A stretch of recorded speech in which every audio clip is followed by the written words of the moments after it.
아기가 말구유에 나시고 또 그 아기를 죽이려고 대항이 나서고 또 그 가운데 애굽으로 피신을 가고 이런 일이 어찌 있겠습니까?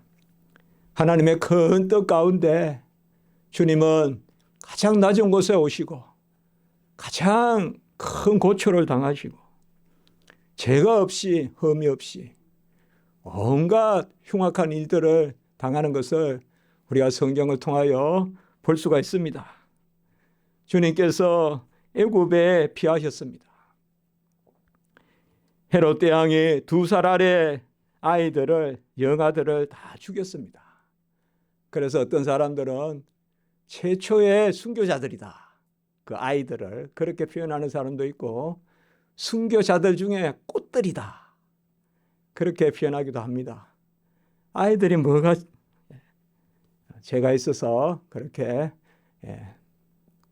헤롯 대왕의 아이들을 다 죽였습니다. 헤롯 대왕은 지난주에도 조금 보았지만 참 이런 사람이 없을 만큼 흉계가 많고 또 어떨 때는 담대하고 어떨 때는 깨가 많고 참 이런 사람은 옆에 있으면 당할 수가 없는 그런 사람이 헤롯 대왕입니다. 그런데 그 말년은 너무 비참했습니다. 의심이 많고요.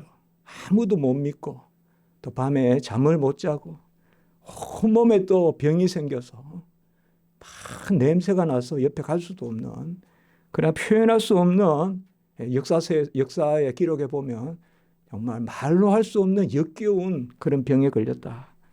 그래서 결국 여리고의 종려나무 아래서, 여리고 가면 종려나무가 많거든요.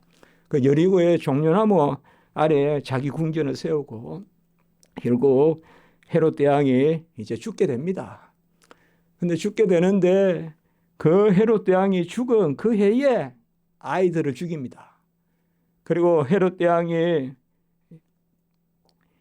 유월절, 그의 유월절에 아이들을 우리가 그의 한 2월, 이때가 우리 주후 한 4년 정도 생각합니다. 그러니까 예수님이 나신 것이 주전 5년에서 6년, 어떨 때는 주전 4년 이렇게 보기도 하는데요. 주님이 꼭 우리 그 BC, AD 딱 거기에 나신 건 아닙니다. 그 주님 나신 것을 기준으로 그렇게 만들긴 했지만, 우리가 거의 요새는 역사에 거의 확실한 것이 주님은 BC 6년에서 4년 사이 그 정도 나셨다. 이제 그렇게 봤을 때는 이 헤롯은 언제 죽었는가 하면 BC 4년쯤 죽었습니다. 헤롯이. 그 헤롯이 죽을 때 2월 달쯤 아이들을 죽이고, 그리고 그의 6월이 그의 5월이 6월절인데 6월절 2주 전에 헤롯이 죽습니다. 지난주에 잠깐 언급을 했지만 죽기 닷새 전에 자기 아들을 죽여버립니다. 자기 아들을 그렇게 죽이고 싶었어요. 왜냐하면 이 아들이 아버지가 죽었다고 생각하고 아주 기뻐가지고 막 이렇게 음모를 꾸미고 한 게, 그게 이 헤롯 대왕이 죽지 않았는데 그렇게 탄로가 난 거예요. 그러니까 끝까지 아이를 죽이려고 그래서 로마 황제의 허락을 받아야 되잖아요. 마지막 5일 전에 허락이 떨어집니다. 그렇습니다. 인간이 그 아들을 죽입니다. 그리고 본인도 이제 죽는데 거기에 모든 사람을, 현인들, 유명한 사람들 다 모아가지고 지난주에 잠깐 말씀을 드렸습니다. 내가 죽거든 다 죽여버리라. 그래서 내가 죽은 날이 기쁨의 날이 되지 말게 하고 슬픔의 날이 되게 해라. 그런데 결국 본인이 죽었을 때 그 명을 받은 그 가족이 그렇게 하지 않습니다. 그 딸에게 그렇게 명령을 하거든요. 그렇게 하지 않습니다. 그래서 사람들은 헤롯 대왕이 죽었을 때 축일이다 이렇게 선포를 합니다. 기뻐한 거죠. 그래서 뭐 역사라는 게 참 그렇습니다. 자, 그러면 이제 헤롯의 아들들이 왕이 되지 않습니까? 헤롯은 여러 아들이 있는데 헤롯 대왕이 죽고 나서는 3등분을 합니다. 3등분을. 그래가 유대 땅과 사마리아와 그 사마리아 밑에가 이두메거든요. 예. 에돔 족속들이 그때는 그만큼 올라가 살았습니다. 그래서 그 세 지역, 이게 가장 중요한 지역이거든요. 예루살렘도 있고 유대 땅과 사마리아. 거기에는 헤롯 아켈레오라는 그 아들에게 맡기고, 그 다음에 갈릴리 호수를 중심으로 해서 서쪽 지방, 거기가 이제 보면 나사렛, 여기도 거기에 해당합니다. 그리고 그 조금 내려오면 베레아라고 해서 이렇게 걸쳐 있습니다. 남북으로. 거기를 이제 누구에게 맡기는가 하면 헤롯 안디바. 이 두 아들은 또 같은 배에서 태어났어요. 사마리아 여자가 아내로 취했는데 그 여자 아이 말타게라고 그 가운데 태어나요. 그리고 이제 우리가 보통 가버나움이라든지 뭐 가나 혼인잔치 이런 것은 그때는 거기는 다 헤롯 안디바예요. 헤롯 안디바.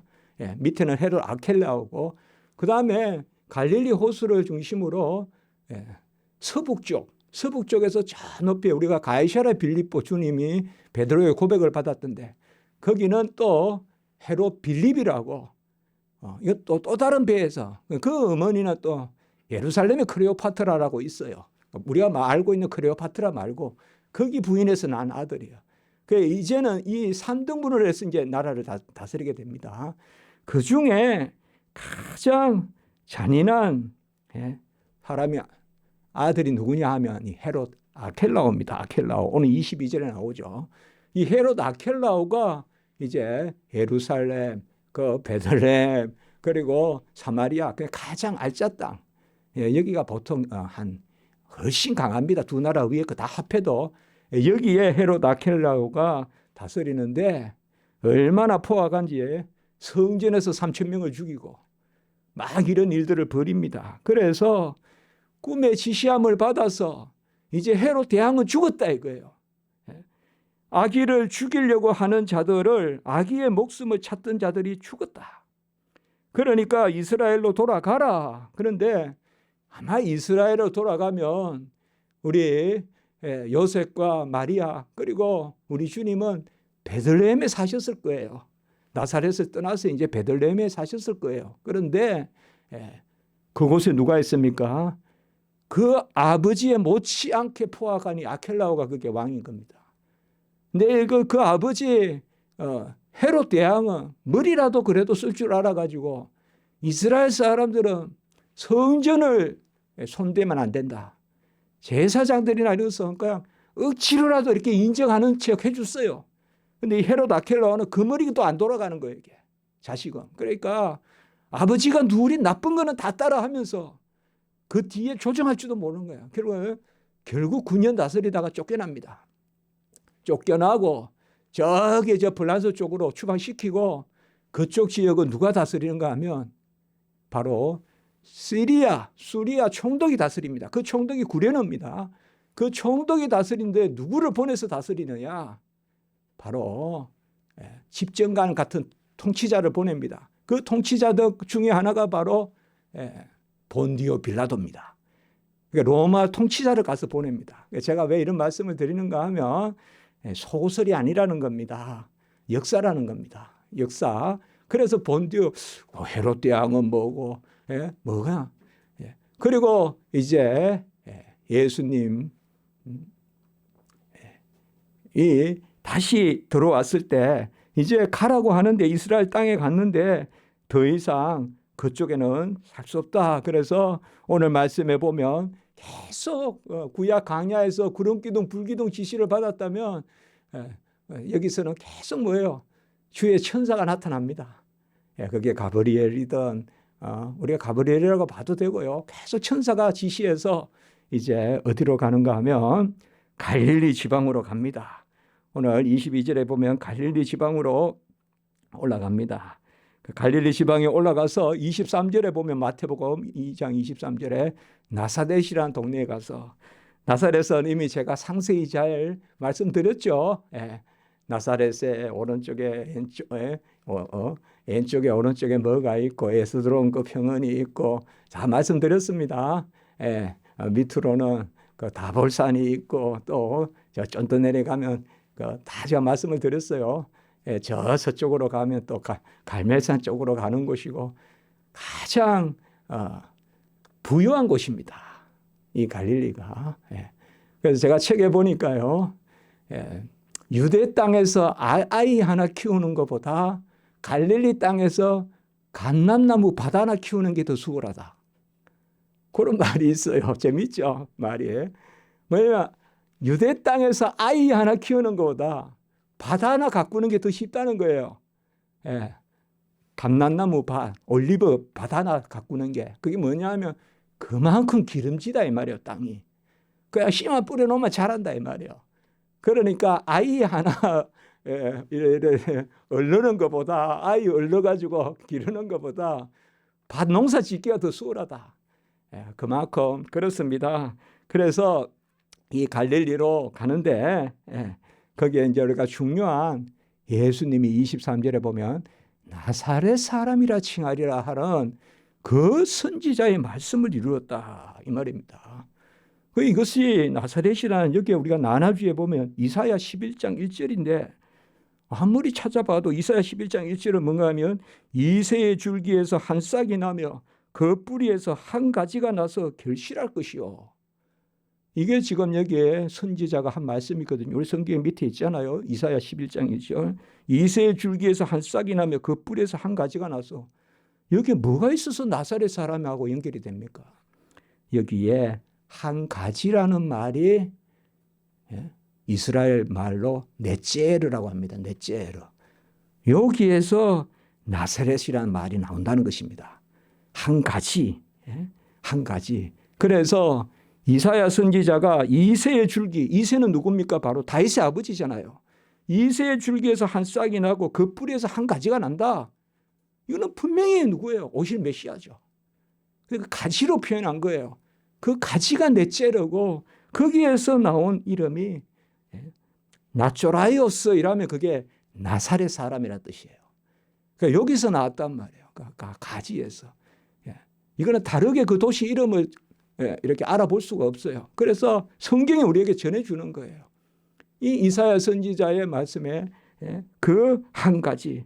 우리가 예레미야 23장 5절에도 보면 내가 다윗에게 한 의로운 가지를 일으킬 것이라. 그래서 그 의로운 가지가 바로 예레미야 23장 5절에 의로운 가지가 바로 메시아잖아요. 그래서 구약의 말씀에 가지를 일으킨다. 그 다음에 순이 난다. 이런 것들이 다 메시아를 뜻하거든요. 그게 바로 그 이름. 그래서 우리가 이사야 11장 2절에 보면 그의 위에, 그 가지 위에 여호와의 영, 지혜와 총명의 영이요 모략과 재능의 영, 그리고 지식과 여호와를 경외하는 영이 이 말이니. 그러니까 이렇게 이사야 11장 1절 2절은 귀한 말씀이죠. 이새의 줄기, 이새의 뿌리에서 한 줄기가 나는데, 그러면 이새는 바로 다윗의 아버지, 다윗의 후손 가운데 한 가지가 나는데 그 가지는 여호와의 영, 지혜와 총명의 영, 모략과 재능의 영, 지식과 여호와를 경외하는 영이 임한다. 이렇게 예언된 말씀을 주는 겁니다. 여기에서 구약에 나실인이라는 또 말이 나옵니다. 나실인. 우리가 삼손을 알죠. 나실인. 그래서 나실인이라는 말은 나자르라고 하는데요. 그거는 어떤 뜻인가 하면 분리하다, 끊다, 그 다음에 구별하다, 거룩하게 바치다. 이런 말이 됩니다. 나자르라고 하면. 여기에서 넷지르라는 말이 나오는데 그게 바로 나실인입니다. 이건 제가 너무나 중요한 단어라 말씀을 드립니다. 그래서 나실인이라는 말은 우리나라 말로 나실인이라고 이렇게 번역했지만 본래 넷지르라는 단어인데 넷지르라는 단어가 나자르에서 나왔고 넷지르라는 단어는 뭔가 하면 구별된 자, 거룩한 자, 거룩하게 구별된 자, 그리고 끊은 자라는 뜻이에요. 뭔가 하면 세상과 끊었다 이 말이에요. 그래서 독주를 끊고 포도주를 끊고 독한 술을 끊고 그리고 머리를 기르고 이렇게 하는 것이 바로 나실인이죠. 나실인이죠. 그러니까 구별된 분, 뛰어난 분. 그러니까 나사렛이라는 그 마을 이름, 그리고 나사렛 사람이라고 예수님이 불린다고 했잖아요. 이건 구약으로 말하면 나시린하고도 통하는 거예요. 나시린하고도 통하는 거예요. 바로 구별되어서 드려짐. 그래 제가 금방 두 군데가 말씀이 떠올라서 여러분께 말씀드릴게요. 히브리서 9장 14절에 보면 흠없는 자기를 드리셨다. 흠없는 자기를 구별해서 드리셨다. 이게 오늘 나사렛 사람이라 뜻이에요. 지금 이게 구약으로 가면 나신이란 말이에요. 흠없는 자기를 구별해서 드리셨다. 그리고 요한복음에도 이 말씀이 항상 저는 떠오르는데요. 요한복음 17장에 예수님이 기도하실 때 17장 19절에 보면 그들을 위하여 같이 합니다. 내가 나를 거룩하게 하오니. 주님이 이렇게 기도하는 거예요. 그들을 위하여. 그렇게 하나님의 자녀들을 위하여 내가 나를 거룩하게 하오니 이는 그들도 진리로 거룩함을 얻게 하려 함이라. 예수님이 자신을 거룩하게 한다. 예수님은 본래 거룩하신 분인데 이게 어떤 건가 하면 예수님이 자신을 아버지의 뜻에 따라 드리신다. 아버지의 원대로 하옵소서, 아버지의 뜻대로 하옵소서. 그게 나사렛 사람이에요. 나중에 보면 나사렛에서 선한 것이 나오겠냐라고 그렇게 말하지만 예수님은 갈릴리 그 지역으로 들어가서 갈릴리는 사실 신앙적으로 보면 혼합된 곳입니다. 그곳에서 메시아가 나올 거라고 생각 안 하는 겁니다. 갈릴리에는 예수님이 사셨던 갈릴리 지방, 이 나사렛 여기는 변변한 랍비도 없습니다. 랍비가 없어요. 그냥 자기들끼리 모여서 서로 말씀 나누고 그런 곳입니다. 그리고 여기는 어떤 설교보다도 진리보다도 어떤 적용, 어떻게 살아갈까 이런 데 관심이 많고 그래서 이 갈릴리 지방에서 뭐가 일어나는가 하면 민족운동이 일어납니다. 그게 열심당입니다. 열심당이 바로 갈릴리에서 일어납니다. 젤롯이라고 성경에 나오지 않습니까? 열심당은. 예수님의 제자 중에도 열심당은 출신이 있어요. 그게 바로 갈릴리입니다. 그러니까 전에도 제가 말씀을 드렸지만은 그러면서도 또 제사장들이 모여서 예루살렘 성전 가기 전에 임시 집합소가 또 나사렛이라고 하지 않았습니까? 저번에 제가 그렇게 요셉과 정혼한 마리아 할 때 제가 나사렛 그때는 잘 소개했습니다. 그래서 여기서는 하지 않겠습니다만은 그 갈릴리 우리가 구약으로 말하면 이사갈, 스불론, 납달리, 아셀 지파 요 네 지파가 옹기종기 큰 지파도 아니에요. 이거는 이사갈, 스불론, 납달리, 압셀 지파 요 해변까지 이렇게 해서 거기가 이제 갈릴리 지방입니다. 그러니까 어떻게 보면 여기에서 누가 나올까? 그런데 뭡니까? 가지는 약해도 점점 뻗어가지 않습니까? 이 네찌르, 나시린, 나자로요스, 나사렛 사람, 예수, 네찌르, 가지. 그러니까 만인이 기다리고 있는 예언된 예레미야가 예언하고 이사야가 예언한 그 의로운 가지, 구별된 의로운 가지, 그는 흠이 없고 점이 없는 가지, 그 말씀을 이루려 함이라 오늘 23절에 그렇게 이야기하고 있습니다. 이 말씀에서 이제 우리가 누가복음 쪽으로 가보면 연결이 됩니다. 오늘 누가복음에 이제 주님께서는 갈릴리에 돌아가 누가복음 오늘 말씀에 39절에 보면 본 동네 나사렛에 이르렀다. 이렇게 이야기하죠. 주님께서는 율법을 따라 모든 일을 마치고 이 말을 이제 정결례도 다 마치고 그 이제 마태복음 누가복음 같이 우리가 봤을 때 정결례 다 마치고 40일 지나 정결례 아들을 낳았을 때 정결례 또 예수님은 할례 8일 만에 할례 받으시고 그리고 다 마치고 본 동네 누가복음에서는 애굽에 갔다는 이야기는 하지 않고요. 같이 보면 되니까 우리가 성경은. 그러니까 애굽에 가셨다가 이스라엘에 들어오셨다가 본 동네란 말은 우리말로 하면 고향이라고나 할까요? 하여튼 그런 생각하시면 됩니다. 자기 동네란 뜻입니다. 그러니까 자기 동네 나사렛에 이르셨다. 주님은 이 땅에 오셔서 율법에 다 순종하셨어요. 갈라디아 4장 4절에 보면 여자의 후손으로 오고 그리고 뭐예요? 율법 아래에 나셨다. 아주 중요한 말씀을 해요. 바로 동정녀 마리아에게서 나시고 모든 법을 지키셨어요. 율법을 다 이루셨다는 것은 율법을 무시했다는 게 아닙니다. 율법을 다 순종해서 이루셨다는 거예요. 그래서 이제 우리가 율법을 즐거워하고 하나님의 법에 거하고 하나님의 그 규범대로 살고자 하시려고. 그리고 오늘 40절의 말씀 40절과 52절은 여러분들 같이 보시면 돼요. 우리 52절 이런 거 요절로 많이 외우라 그러잖아요. 누가복음 2장 52절. 그 사실 40절하고 같이 보시면 돼요. 40절에 보면 뭐예요? 아기가 자라며 강하여지고 지혜가 충만하고 하나님의 은혜가 그의 위에 있더라. 또 52절에 보면 예수는 지혜와 키가 자라가며 하나님과 사람에게 더욱 사랑스러워 가시더라. 사실 예수님의 이건 일종의 어떤 사람은 침묵이라 그래요. 예수님의 생애에 있어서의 침묵의 기간 아무것도 없어요. 기사가. 딱 요 두 기사만 있고 한 가지 중요한 건 그 사이에 있는 바로 예수님이 유월절 올라가시는 12살 때. 이제 요거 끝나면 바로 이제 예수님의 30살 때 세례 요한부터 시작되는 말씀으로 이제 옮겨갑니다. 다음 주부터는. 우리가 이 부분은 조금 길게 보는 제가 이유가 있어요. 조금 역사적인 이런 의미는 조금 빨리 보려고 해요. 나중에는 또 우리가 한 주에 한두 절만 볼 때도 있을 거예요. 지금은 여기는 빨리 제가 보고 있습니다. 그래서 중요한 의미를 말씀드리고요. 자, 예수님은 육체적으로도 자라가시고 성장하셔야죠. 그리고 예수님은 영적으로도 성장하시고 지혜로도 성장. 예수님이 이 땅에 사람의 아들로 오셨잖아요. 그래서 영혼과 육체를 지니셨잖아요. 우리와 같은 참 사람이시잖아요.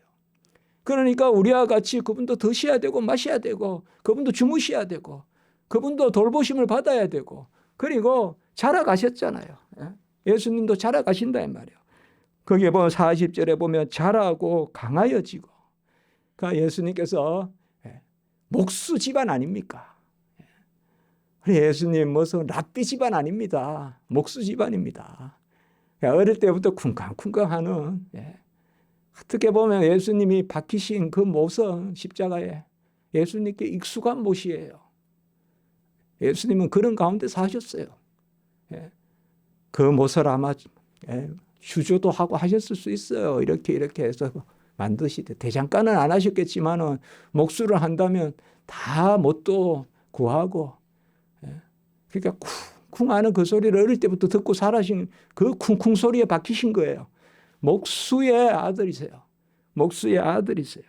그러니까 자라며 강하여지고 요셉만 일하고 그냥 놔두서 같이 일도 도왔겠죠. 자라고 강하여지고 그리고 52절에 같이 읽어보면 키가 자라고 그러니까 예수님이 이제 육체적으로는 자라가셨다 이 말이에요. 그리고 또 40절에 보면 지혜가 충만하다. 요거는 이제 배우시고 이거는 영혼의 성장이죠. 예수님은 하나님의 아들로서는 완전하신 분입니다. 하나님의 아들로서는 불변하신 분입니다. 하나님의 아들로서는 모든 것의 모든 것입니다. 만유의 만유이십니다. 그러나 사람의 아들로서는 배우시기도 하셔야 되고 질문도 하셔야 되고 또 잘하기도 하셔야 됩니다. 그래서 예수님은 공부하셨다는 겁니다. 예수님. 그래서 배우시고 지혜가 자라가고 52절에 보면 거기 또 지혜 나오죠. 그러니까 지혜가 자라가고 오늘 새벽에 말씀드렸지만 지혜라는 것은 생명의 지식이에요. 나중에 우리 주님께서 내가 길이요 진리요 생명이다 말씀하셨잖아요. 이 세 가지는 따로따로 볼 게 아닙니다. 바로 길이신 생명, 생명이신 길, 생명이신 진리, 생명의 길, 생명의 진리. 그게 지혜입니다. 지혜. 지혜입니다. 그러니까 어릴 때부터 지혜가 있었다. 지혜가 점점 자라가시더라. 그리하여 사랑스러워졌다. 40절에 보면 하나님의 은혜가 그 위에 있더라 이랬죠. 요거하고 52절에 더욱 사랑스러워 가더라 하고 같은 단어입니다. 사실. 그래서 제가 생각을 해봤어요. 이거 우리 성도님들께 제가 어떻게 전하면 잘 이해하실까 생각을 해봤어요. 예. 은혜가 있었는데, 은혜가 그 위에 있었는데 예수님께 은혜스러워지더라. 그 말입니다. 사실 똑같은 말입니다. 이게 지금. 근데 우리나라 말로 사랑스러워 가시더라 이렇게 했잖아요. 그래서 제가 그냥 그 단어를 쓰면 되겠다. 복. 예. 복이 있었는데 복스럽더라. 그런 거와 같은 표현이에요. 복이 있었는데 복스럽더라. 은혜가 있었는데 은혜스럽더라. 은혜가 사실 복이라는 말이 될 수도 있습니다. 우리가 그렇게 표현하면 돼요. 복스럽다라는 말이 여기 지금 52절에는 사랑스럽다라고 표현된 겁니다. 사랑이라는 단어가 나오는 게 아닙니다. 이게 지금. 그래서 이걸 한글 번역을 가지고 그냥 예수님은 사랑이시다 막 이렇게 하시고 그건 아닙니다. 이거는 지금 예수님이 은혜가 충만히 임하니 누가 봐도 야 은혜스럽게 생겼다. 그런 말 할 수 있겠죠 우리도요. 야 은혜스럽게 생겼다. 그겁니다 지금. 하나님 보시기도 은혜스럽게 생겼고 사람들 보시기도 사람들 보기도 은혜롭게 생겼다. 참 우리가 이런 표현을 보면 참 좋습니다. 40절 52절 보면 참 그 나사렛이 아름다운 곳입니다. 좋은 곳입니다. 그런데 너무 취약한 곳입니다. 전에도 말씀드렸지만 해변길이 지나가고 해서 끝없는 전쟁이 일어나고 그러다 보니까 일찍 민족주의가 강하다 보니까 아주 좋게 보면 좋지만은 현실로 보면 항상 정쟁이 그치지 않는. 그래서 항상 중앙정부나 이런 데 반역, 정부로 봤을 땐 반영이죠. 그런 어떻게 보면 의인들이 많이 사는 곳이라고도 볼 수 있습니다. 이제 그런 곳이면 그러니까 이중성이 있는 곳입니다. 너무나 평안은 아름답고 거린다고 하면 그거보다 더 아름다운 곳이 없다. 그렇게 이야기하거든요. 그 샤론의 평은, 에스더의 평은 다 아름다운 곳입니다. 땅의 색이 다른 곳입니다. 땅의 색이 기름진 곳입니다. 우리가 어릴 때도 보면 항토색이 있고 또 진한 찰흙이 있어요. 우리 친구들 어디서 캐오는지 공작 시간에 우리 그때는 옛날에는 파는 게 아니라 집에서 가져가야 돼요. 찰흙을. 저도 뒷산에 가서 찰흙을 캐가면 우리 집 뒷산은 찰흙이 그냥 별거 없어요. 근데 어떤 친구는 새카만 걸 캐와요. 그래 기름진 거예요. 그 여러분 나중에 이스라엘 가보시면 딱 차 보고 가다 보면 땅색이 달라요. 땅색이 다르다니까요. 그 지역이에요. 부유한 지역이에요. 그런데 그곳에서 예수님께서 자라가셨어요. 예수님은 하나님의 아들이세요. 전능하신 분이에요. 또 모든 곳에 계신 분이에요. 언제나 계신 분이에요. 영원하신 분이에요. 스스로 충만하신 분이에요. 그분이 사람의 아들로 오셔서 우리와 다름없이 자라가시고 모든 곳에 계시고 언제나 계신 분이 동시에 예루살렘에도 계시고 동시에 나사렛도 계시는 동시에 애굽에도 계실 수 있는 분이 옮겨 다니시고 옮겨 다니는 건 사람이 하는 일이에요. 하나님은 동시에 계세요. 지금 저 미국 뉴욕에 예배 받으시고 지금 여기 예배 받으시고 지금 저 남미에 어디 부에노스아이레스 예배 받으시고 다 받으세요. 하나님은 사람의 아들이 되셔서 이 땅에 오셨기 때문에 만유의 하나님이 만물이 그에게서 그로 말미암고 그를 위하여 있는 그 분이 이 땅에 오셔서 드셔야 되고 그리고 주무셔야 되고 그리고 다니셔야 되고 그분은 전지하신 분이에요. 전지하신 분이 사람의 아들이 되셔서 지혜 가운데 자라가셔야 돼요. 예수님도 분명히 학업을 하셨어요. 그래서 이걸 우리는 다 낮아지심이라 그래요. 예수님이 이 땅에서 오셔서 배우시는 것도 낮아지시며 드시는 것도 낮아지시며 걸어 다니시는 것도 낮아지시며 모든 것이 다 낮아지십니다. 그분은 완전하시고 불변하시고 충만이신 만유의 만유이신 분이 키가 자라고 강하여지고 이런 표현을 쓸 수가 없는 분이에요. 그런데 그분이 이 땅에 오셔서 우리의 육신을 입으시고 또 우리의 영혼을 취하시고 그래서 영혼과 육신의 몸 가운데서 우리와 같이 배우기도 하시고 그 신체가 자라가서 키가 자라간다. 이것은 그저 간단한 표현이 아닌 거예요. 이게. 요한복음 1장 1절에 태초에 계신 하나님의 말씀, 그 빛이신 말씀, 그 생명의 말씀이 이 땅에 오셔서 자라가고 계시다 이 말이에요. 이걸 우리는 두 개를 함께 고백해야 돼요. 함께 고백해야 돼요. 유대인들의 최초의 교육은 어머니의 몫이라고 합니다. 그래서 유대인들은 어머니의 몸에서 젖을 빨면서 말씀을 빤다. 이렇게 한다고 합니다. 표현을. 그러니까 어릴 때부터 어머니에게서 교육이 시작된다는 거예요. 그리고 본격적으로 가르치는 것은 누구의 몫인가 하면 율법서를 가르치고 하는 것은 아버지의 몫이라고 합니다. 그래서 소위 모태의 그 연결선상에서 어머니의 교육이 계속 진행되고 그리고 본격적으로 말씀을 가르치고 하는 것은 아버지의 몫이다. 그래서 자식을 가르치는 것은 모세가 율법을 받은 것과 똑같은 일이다. 이렇게 기록되어 있어요. 제가 여기서 그런 부분 책들을 좀 보거든요. 설교 준비하려고. 잘 안 읽는 책들인데 그거 보면 나와요. 이런 말씀들이.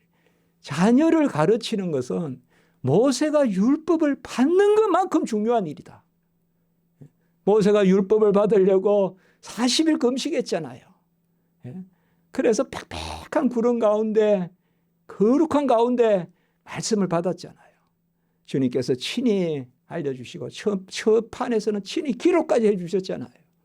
첫 번째 돌판에서는 처음에 주실 때는 그만큼 자녀 교육이 중요하다. 자녀 교육이. 그리고 집마다 뭔가 하면 문설주에 다 말씀을 다 박아놓지 않습니까? 거기에 무슨 말씀이 들어가 있는 거 보면 신명기 6장 4절에서 9절 그리고 신명기 11장 13절에서 21절 이게 집집마다 문에 다 붙어 있다 이 말이에요.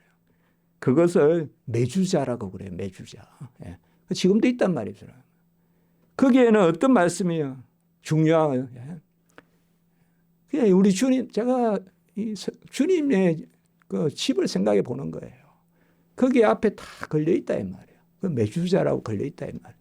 양피지의 말씀을 기록해 놓은 건데 어떤 것을 기록해 놨는가 하면 바로 아까 신명기 6장 11장에 나오는 그 말씀들이에요. 바로 들으라 이스라엘아 너는 하나님을 사랑하되 뭐요? 마음과 뜻과 정성과 힘과 목숨을 다하여 제가 자주 그렇게 말씀드리잖아요. 다 마음과 뜻과 정성과 힘과 목숨과 생명을 다하여 목숨과 생명은 같은 말이지만 성경에 보면 6가지 표현이 나와요. 같이 합시다. 마음과 뜻과 정성과 힘과 생명과 목숨과 생명과 목숨은 같은 말이지만 이렇게 표현되어 있어요. 원어는 좀 다르단 말이에요. 그래서 제가 말씀드리는 거예요. 그것을 다하여 너 여호와 하나님을 사랑하라. 그리고 집에 있을 때든지 길을 갈 때든지 누워 있을 때든지 깨어 있을 때든지 말씀을 가르치라. 이걸 평생 생각하는 거예요. 왔다 갔다 할 때마다 누워 있든지 깨어 있든지 집 안에 있든지 길을 다니고 있든지 말씀을 가르치라. 그리고 손목과 미간에 말씀을 경문 같은 거 말씀을 차라. 그리고 이게 이제 한 부분이에요. 그러니까 이스라엘 사람들의 정체성은 뭔가 하면 말씀을 가르치는 게 부모는 핏줄로 낳았지만 그거에서 끝이 아니라 하나님의 말씀을 가르쳐야 된다는 거예요. 그게 이스라엘 백성의 정체성이에요. 그래야 이스라엘 백성이에요. 그러면 뭐가 임한다? 세 번째는 여기 딱 붙여놓은 게 바로 여호와께서 복을 주신다. 그렇게 하면 여호와께서 복을 주신다. 그걸 계속 어릴 때부터 그렇게 예수님도 그런 배경에서 사셨다. 지금은 성경에 기록되지 않았어요. 그러나 우리가 역사적으로 봤을 때 예수님의 아까 말씀은 침묵 기간, 알려주지 않는 예수님의 삶 우리가 생각해 볼 수 있다 이 말이에요. 보통 이스라엘 백성은 5세에서 6세에 학교에 가기 시작합니다. 그러니까 우리하고 비슷합니까? 우리보다 더 빠릅니까? 5세, 6세에 이때는 많이겠죠. 이쪽엔 갑니다. 그래서 학교가 없는 곳에 사는 것은 불법을 행하는 것이다. 자, 이런 말도 참 귀한 말이죠. 내가 마음대로 사는 것이 아니라 학교 있는 곳에 찾아가서 살아라는 거죠. 자식이 있으면 학교 없는 곳엔 살지 말라는 거죠. 학교가 없는 곳에 사는 것은 불법이다. 그리고 5세, 6세에 학교 가면 10세까지는 뭘 하는가 하면 성경만 가르칩니다. 다른 건 아무것도 안 가르칩니다. 연산 뭐 안 가르칩니다. 수학 안 가르칩니다. 성경만 가르칩니다. 제일 먼저 가르치는 게 레위기입니다. 레위기를 가르치고 그 다음에 창세기, 출애굽기, 민수기, 신명기 그런 식으로 보면 레위기부터 가르치고 그 다음에 모세가 기록한 나머지 4권 가르치고 그리고 선지서를 가르치고 우리 4대 선지 또 12또 소선지 있지 않습니까? 선지서를 가르치고 그리고 마지막에 뭘 가르치는가 하면 시편과 잠언, 전도서 이런 걸 가르칩니다. 이게 5세부터 10세 하는 겁니다. 얼마나 빨리 말씀을 가르치는 거예요. 그래서 나중에 우리 교회에서도 원칙이 뭔가 하면 빨리 가르치라. 근본적인 걸 가르치라. 반복해서 가르치라. 제가 전에 총회 가서 그 이야기 했거든요. 우리 교육이 너무 늦다. 빨리 가르쳐야 된다. 빨리 가르치냐. 그리고 이제 10세가 넘으면 그때 이제 적용하는 걸 배우는 겁니다. 그게 이제 이스라엘 백성의 탈무드라든지 이제 그런 것을 배웁니다. 아마 예수님께서도 이런 교육을 받으셨을 겁니다. 이런 교육을 받으셨고 회당에서 이제 예배도 드리시고 회당에서 주로 말씀을 읽고 그리고 말씀을 서로 강론합니다. 그거 설교라고도 할 수 있습니다. 그때 질문도 합니다. 우리가 이제 나중에 이제 가보시면 예수님께서 회당에 들어가서 말씀을 읽으셨다는 부분이 나오지 않습니까? 그건 나중에 보겠습니다. 자, 이런 가운데 예수님이 이제 12살이 되셨습니다. 오늘 말씀에 12살이에요. 42절. 12살은 무슨 의미가 있을까요? 13살부터 이스라엘 남자들은 3대 절기 때 올라가야 됩니다. 13살부터. 그러니까 13살이 뭐냐면 바로 유월절, 오순절, 장막절에는 예루살렘에 가야 됩니다. 한 번은 가야 됩니다. 한 번은 가야 돼요. 그런데 1, 2년 빨리 갈 수도 있습니다. 1, 2년 빨리 갈 수 있어요. 그러니까 예수님이 12세에 가셨다는 것은 이걸 생각해 볼 수가 있어요. 오늘 여기에 보면 부모가 해마다 유월절이 되면 해마다 잘 안 지킵니다. 잘 안 지켜요. 평생 한두 번 가는 사람도 있어요. 사실은. 이때 막 잘 지키고 그럴 때가 아니에요. 근데 여기는 보세요. 오늘 41절에 2장 누가 보고 부모가 해마다 유월절이 되면 예루살렘으로 가더니 사실 가장 중요하게 여긴 것은 유월절입니다. 그런데 실제로 많이 모인 것은 오순절입니다. 그래서 오순절 성령 강림 때 그때는 가장 많이 모였을 때입니다. 그러나 가장 중요하게 여긴 것은 바로 아무래도 오순절 이럴 때는 좀 더 다니기도 편하고 날도 편하고 그럴 수 있을지 모르겠습니다. 그런데 유월절입니다. 유월절. 여기에 봤을 때 그 나사렛에 목수로 부모님이 살았고 그렇게 있었지만 잘 신앙생활을 했다는 겁니다. 이 집안이 2세 다윗의 베들레헴 태생의 사람들 아닙니까? 그래서 부모가 해마다 유월절 되면 그리고 아까 말씀드린 12살 때 그래서 이스라엘 백성은 13살 때 되면 계명의 아들이다. 토라의 아들이다. 토라가 율법이거든요. 그러니까 13살 때 되면 율법을 배운 아이들로 취급을 해준다는 거예요. 그래서 그때부터 성전에 올라가는 거죠. 참 이런 게 이스라엘 백성이 그들이 예수님을 영접 안 했지만 구약적 배경에 봤을 때는 귀한 것이죠. 그래서 주님이 첫 번째 성전을 방문합니다. 이렇게 본다면 지금 예수님이 성전을 방문하는 것은 AD 10년쯤입니다. 혹시나 여러분들 성경 읽으면서 그런데 관심이 있잖아. 지금 언제쯤인가 이게 지금. 그러면 AD 10년쯤. 예수님은 언제 나셨는가? BC. 이렇게 우리가 계산해 볼 수가 있어요. AD 10년쯤이에요. 이때 대제사장이 누군가 하면 안났습니다. 그 못된 안났습니다. 가장 극악한. 대제사장이 1년, 2년도 하기 힘든데 막 바꾸는데 그냥 왕이 다 바꿔버리거든요. 시리아 총독이 막 구레뇨가 막 바꿔버립니다. 구레뇨가 인구조사를 하잖아요.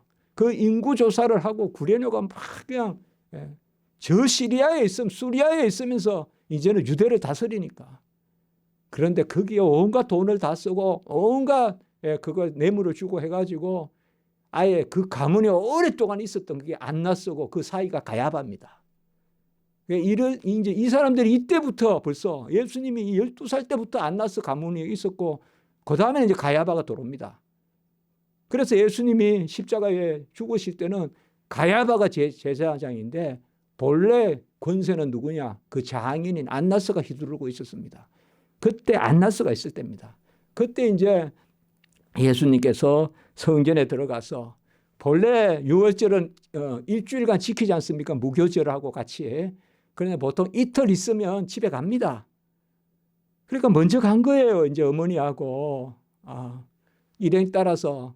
그러니까 뭐 이때는 그냥 동네에서 가고 가다가 이제 뭐라 그럽니까?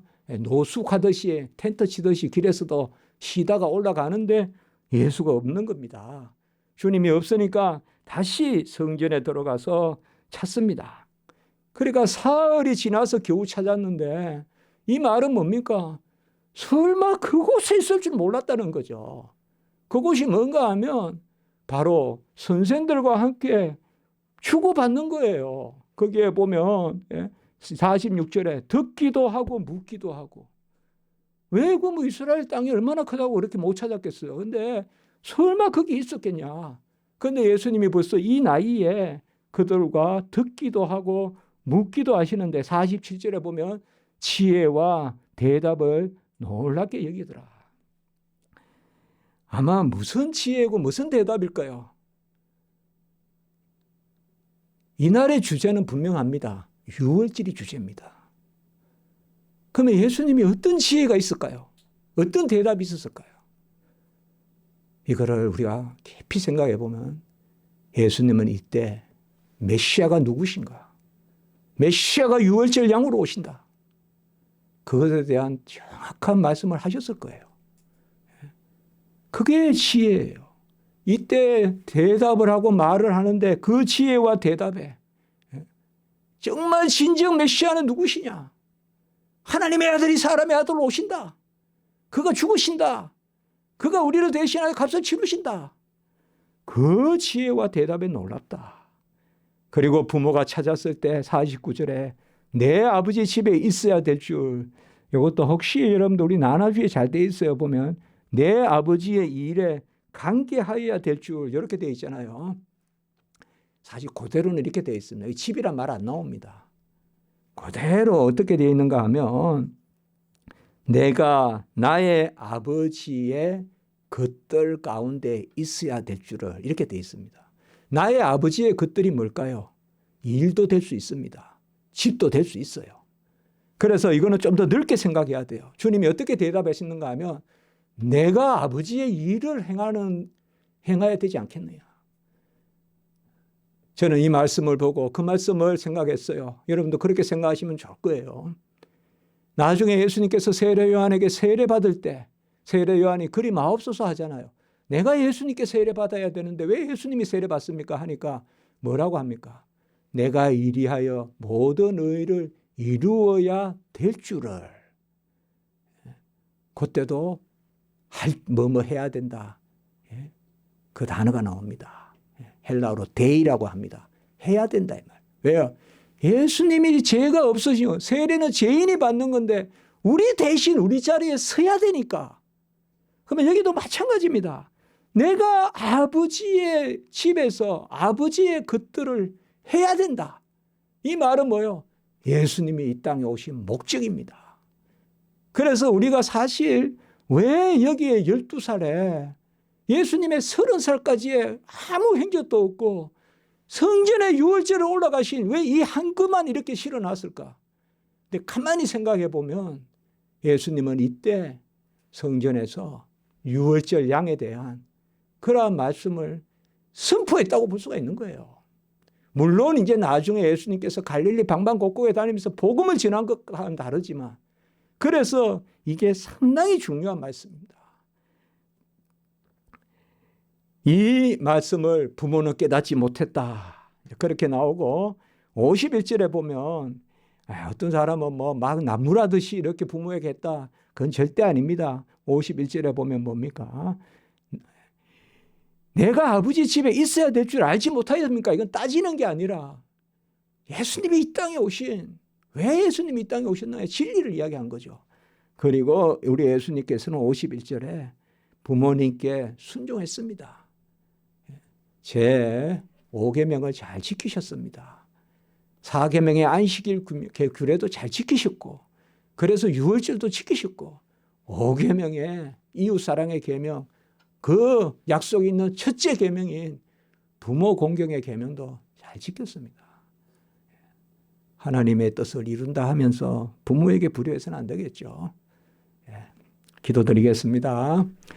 거룩하고 자비로우신 하나님 아버지, 주님이 이 땅에 오셔서 우리와 같이 자라시고 또 우리와 같이 배우시고 그 가운데 주님 메시아이심을 유월절 양이심을 드러내심을 감사합니다.